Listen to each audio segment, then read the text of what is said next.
मेरे परिवारजनों, आने वाले 25 साल भारत के लिए इस शताब्दी के सबसे महत्वपूर्ण 25 साल है। इन 25 वर्षों में हमें अपने इस भारत को समृद्ध बनाना है, हमारे भारत को विकसित बनाना है। आजादी के पहले 25 साल का एक ऐसा कालखंड आया था पिछली शताब्दी में, जिसमें हर देशवासी ने स्वतंत्र भारत के लिए खुद को खपा दिया था।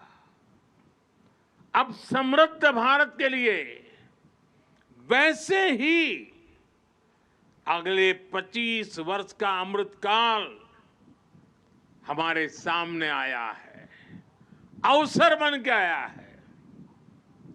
हमें सरदार पटेल की प्रेरणा से हर लक्ष्य को हासिल करना है। आज पूरी दुनिया भारत को देख रही है। आज भारत उपलब्धियों के नए शिखर पर है।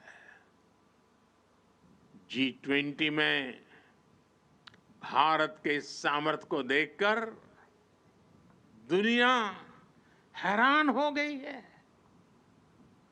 हमें गर्व है कि हम विश्व के सबसे बड़े लोकतंत्र की साख को नई ऊंचाई पर ले जा रहे हैं। हमें गर्व है कि अनेक वैश्विक संकटों के बीच हमारी सीमाएं सुरक्षित है। हमें गर्व है कि अगले कुछ वर्षों में हम दुनिया की तीसरी सबसे बड़ी आर्थिक शक्ति बनने जा रहे हैं। हमें गर्व है कि आज भारत चांद पर वहां पहुंचा है जहां दुनिया का कोई देश नहीं पहुंच पाया। हमें गर्व है कि आज भारत तेजस फाइटर प्लेन से लेकर INS विक्रांत तक खुद बना रहा है। हमें गर्व है कि आज भारत, हमारे प्रोफेशनल्स दुनिया की अरबों खरबों डॉलर की कंपनियों को चला रहे हैं, नेतृत्व कर रहे हैं। हमें गर्व है कि आज दुनिया के बड़े बड़े स्पोर्ट्स इवेंट्स में तिरंगे की शान लगातार बढ़ रही है। हमें गर्व है कि देश के युवा बेटे बेटियां रिकॉर्ड संख्या में मेडल्स जीत रहे हैं। साथियों, संकल्प से सिद्धि का एक बहुत बड़ा उदाहरण हमारा ये एकता नगर भी है।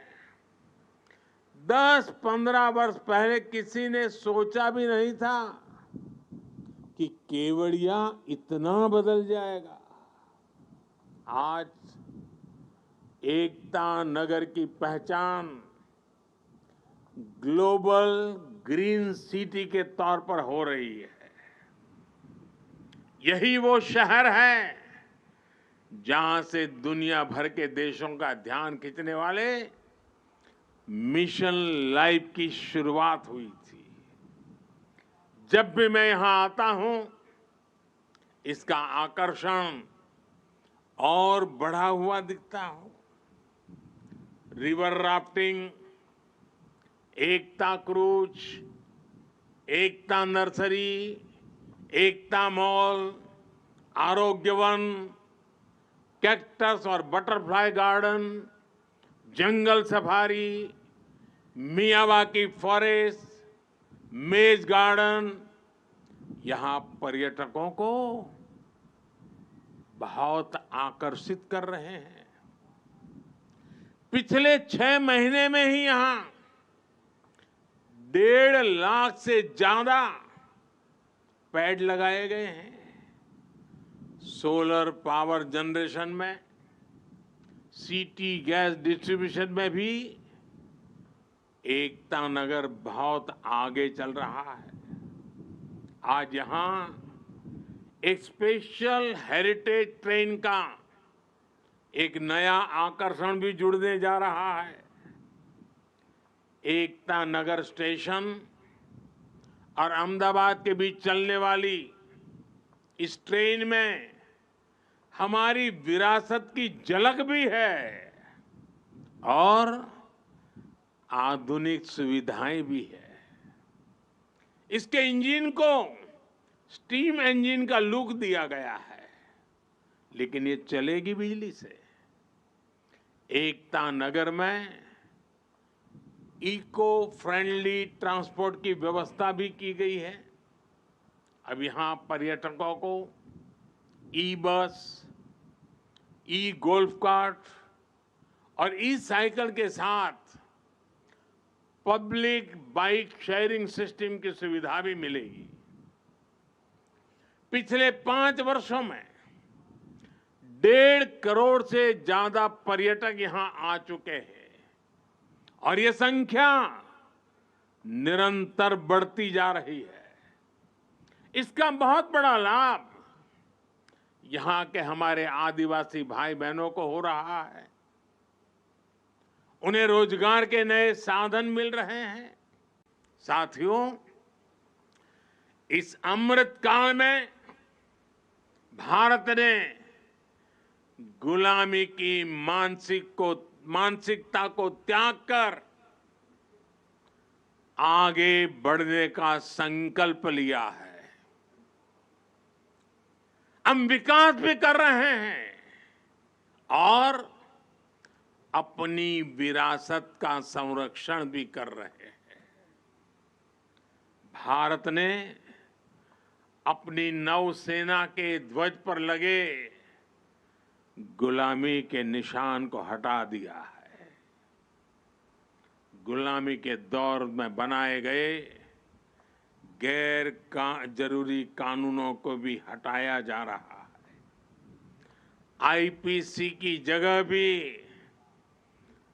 भारतीय न्याय संहिता लाई जा रही है। इंडिया गेट पर जहां कभी विदेशी सत्ता के प्रतिनिधि की प्रतिमा थी, अब नेताजी सुभाष की प्रतिमा हमें प्रेरणा दे रही है। साथियों, आज ऐसा कोई लक्ष्य नहीं है जो भारत पा न सके। ऐसा कोई संकल्प नहीं है जो हम भारतवासी मिलकर सिद्ध ना कर सके। बीते 9 वर्षों में देश ने देखा है कि जब सबका प्रयास होता है तो असंभव कुछ भी नहीं होता है। किसने सोचा था कि कभी कश्मीर आर्टिकल 370 से मुक्त भी हो सकता है। लेकिन आज कश्मीर और देश के बीच आर्टिकल 370 की वो दीवार गिर चुकी है। सरदार साहब जहां भी होंगे सबसे ज्यादा प्रसन्नता अनुभव करते होंगे और हम सबको आशीर्वाद देते होंगे। आज कश्मीर के मेरे भाई बहन आतंकवाद के साए से बाहर आकर खुली हवा में सांस ले रहे हैं, देश के विकास में कदम से कदम मिलाकर चल रहे हैं। यहां जो मेरे एक तरफ सरदार सरोवर बांध है, वो भी 5-6 दशक से लटका हुआ था। सबके प्रयास से इस बांध का काम भी बीते कुछ ही वर्षों में पूरा हुआ है।